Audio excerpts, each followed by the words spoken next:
La bienvenida a todos ustedes jóvenes a nuestra segunda reunión, a la clase sobre la sociedad. Vamos a ver sobre la sociedad, su estructura y su origen.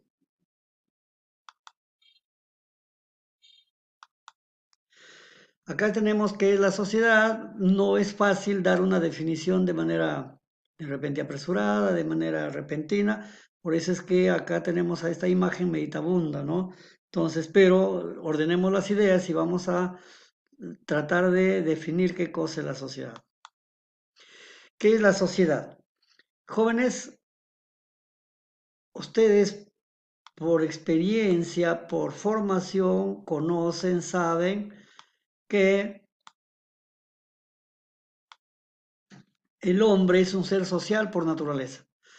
Pero al ser un ser social por naturaleza, no es autosuficiente para satisfacer sus necesidades por sí solo, necesita del resto.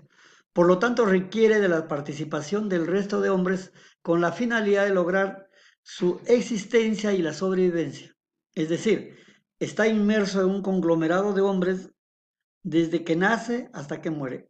Vean ustedes una situación que nos da una idea más o menos qué cosa es sociedad, ¿no es cierto? Muy bien. En la medida en que vamos acostumbrándonos a emplear las perspectivas sociológicas, o sea, desde el punto de vista de la sociología, estamos en condiciones de mirarnos a nosotros mismos y a la sociedad de forma diferente unos de otros. En la sociedad habemos gentes con características sociales, culturales totalmente diferentes unos de otros. Y eso hace la complejidad de la sociedad, ¿no es cierto?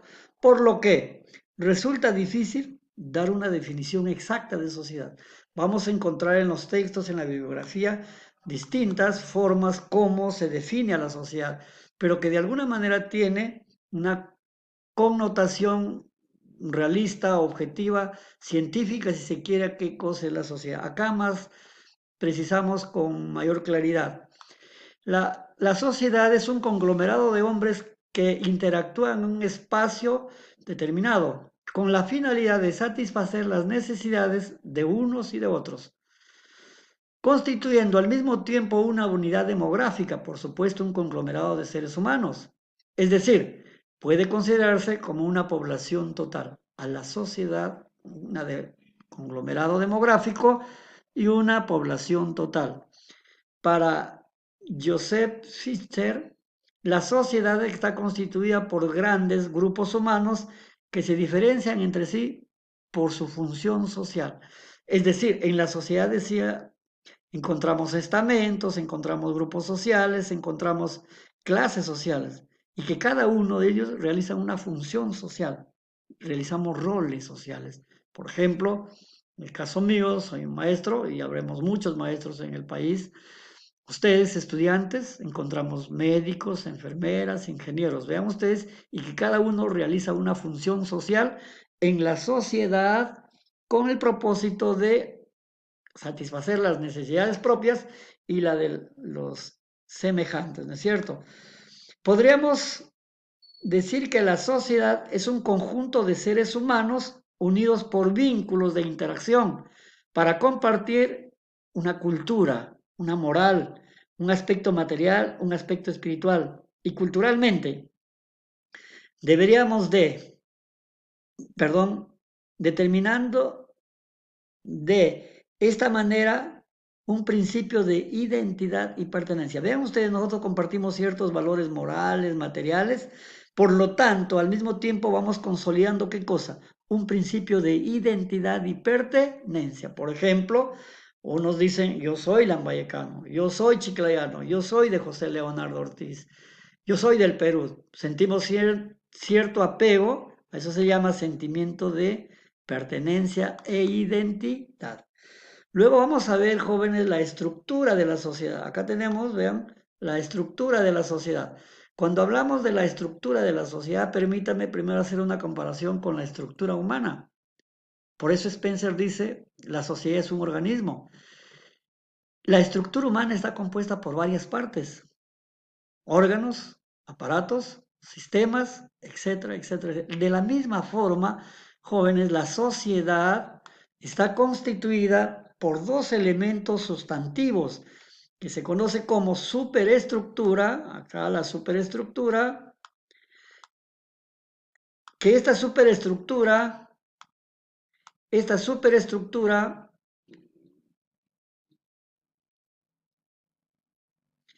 perdón, esta superestructura lo constituye la estructura ideológica y la estructura jurídica política. La estructura ideológica consolida lo que se llama la filosofía. Cada uno de nosotros tenemos nuestra manera de pensar y eso se llama nuestra filosofía. La estructura ideológica está determinada por la educación, chicos. Nuestro sistema educativo está determinado por la religión, por las ideas políticas, morales, la ciencia, los modos y costumbres de los hombres, los sistemas de vida de la población. A eso se llama, vean ustedes, estructura ideológica. ¿Cómo pensamos los hombres? ¿Qué pensamos los hombres? ¿No es cierto? Pero la superestructura también está determinando qué, está determinando la estructura jurídica política. En la estructura jurídica política estamos hablando del Estado de Derecho. En el Estado de Derecho tenemos el derecho civil, el derecho penal, el derecho constitucional, normas que regulan la convivencia de los seres humanos en la sociedad. Pero en esta estructura jurídica política también encontramos las organizaciones políticas. Estas organizaciones políticas están constituidas por los partidos políticos. Y los partidos políticos en nuestro país tenemos el que más conocemos, por ejemplo, el Partido de Acción Popular, el Partido Aprista, el Partido Alianza para el Progreso, el Partido Morado, etcétera, etcétera, etcétera. También encontramos organizaciones gremiales, los sindicatos, sindicato de profesores, sindicato de enfermeras, sindicato de ingenieros, etcétera, etcétera. Así como los colegios profesionales, colegio de médicos, etcétera. Los estamentos y las clases sociales. No todos los seres humanos tienen las mismas características económicas y sociales. Eso determina los estamentos y clases sociales. Tenemos gente con mayor posibilidad económica, que se llaman los adinerados o la clase privilegiada, clase adinerada, clase rica. Encontramos también una clase media que está constituida por todos los profesionales, por todos los trabajadores. Y encontramos una clase pobre por lo quienes no disponen de recursos económicos para satisfacer sus necesidades.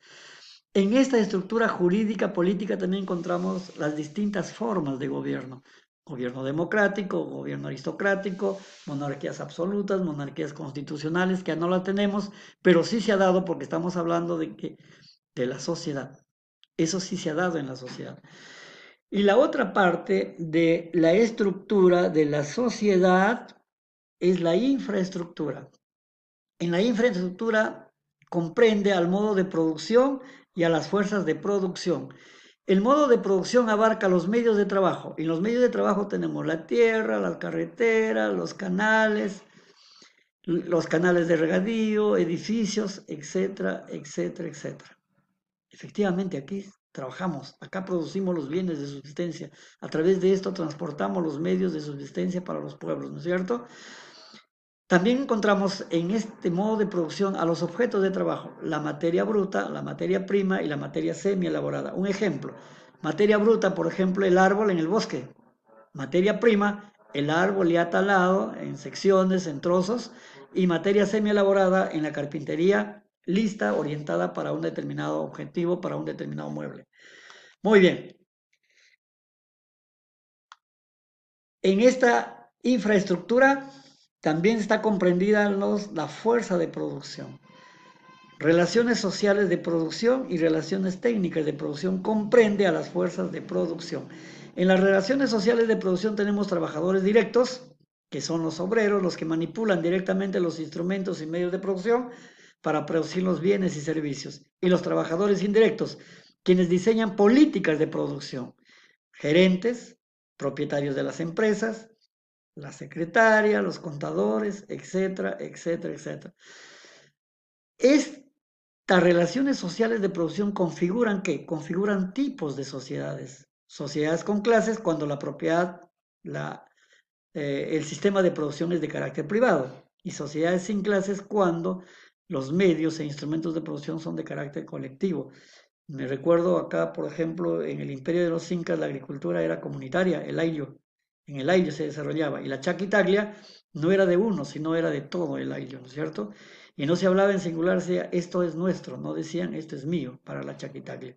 Entonces, vean ustedes, ahí tenemos una sociedad sin clases en el sector productivo que se determinó en nuestro legado del imperio de los incas. Y luego hablamos de las relaciones técnicas de producción. Las relaciones técnicas de producción se determina el dominio sobre los medios e instrumentos de producción. Con un ejemplo sencillo, en una fábrica de zapatos encontramos varias secciones. La sección de diseño, la sección de armado de zapato, la sección de corte del cuero, la sección de armado del zapato. Vean ustedes, el diseñador no puede de repente armar un zapato. Tiene dominio sobre diseños, tiene habilidades para diseñar modelos y tipos de zapatos. Lo mismo sucede con el que hace zapatos, no puede diseñar los zapatos. A esto se llama relaciones técnicas de producción. Entonces, vean ustedes, esta es la estructura. Por supuesto, por el tiempo, no tocamos a profundidad, pero ya tienen el material ustedes en sus manos para que revisen. Génesis de la sociedad. La sociedad surge con el hombre, chicos. El hombre no nace de la nada, el hombre es un ser social por naturaleza. Sobre la faz de la tierra no aparece solo el hombre, es producto de algo posiblemente, ¿cierto? Del papá y la mamá. Ya estaba generando un conglomerado social. Al respecto, vean ustedes del Vexio, señala, el hombre pertenece a ella desde su nacimiento y cuando adquiere conciencia de sí, se encuentra ya prendida de una red múltiple de regulaciones sociales, efectivamente, y que le mantiene precisamente en el seno de la sociedad. Entonces, la sociedad surge con la aparición del hombre sobre la faz de la tierra. Muy bien, vamos a pasar por el tiempo, jóvenes, a ver la siguiente diapositiva, a analizarla. Vean ustedes, la sociedad ha atravesado por distintos momentos, chicos, si quieren, ha atravesado por distintos momentos. Las hordas son las primeras formas de organización social, son los primeros grupos nómades o lo que llamamos en historia errantes, que se iban trasladando de un lugar a otro y que vivían a expensa de qué? Vivían a expensa de lo que la naturaleza les brindaba. No eran capaces de producir bienes ya a través de la actividad productiva. Esta es la primera forma de organización social. Luego tenemos, jóvenes, la familia patriarcal. La familia patriarcal es la segunda forma donde la sociedad va consolidándose precisamente y esto hace referencia a una familia estrechamente ligada, a una familia estrechamente vinculada. La familia constituye el núcleo social primitivo de carácter cerrado. Luego tenemos los clanes, formas de organización más amplias que las anteriores, donde se van consolidando ya dos clanes, tres clanes, se van uniendo y van formando, o perdón, dos hordas, tres hordas se van uniendo y van formando los clanes de tal manera que le dan una amplitud a esta forma de organización social, ¿no? Y luego tenemos las tribus. Las tribus son organizaciones sociales más amplias que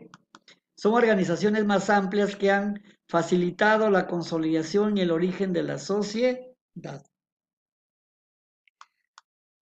Vean ustedes, acá tenemos entonces, vamos a mover esto, confederaciones de tribus. Estas son las organizaciones sociales más amplias que han dado paso a la formación de las ciudades grecorromanas, las polisociedades que nos hablaban en nuestro curso de historia, y tenemos el proceso de disolución de los grupos homogéneos. O sea, ya salimos de la familia y nos vamos a formar parte a lo mejor ya de otros conglomerados más amplios. Esto de manera sucinta, jóvenes, sobre la sociedad. El material está en vuestras manos, por favor. Espero que revise y en el día que tengamos nuestra reunión en la plataforma Zoom, vamos a precisar, vamos a aclarar muchos aspectos sobre esto que estamos revisando la sociedad, su origen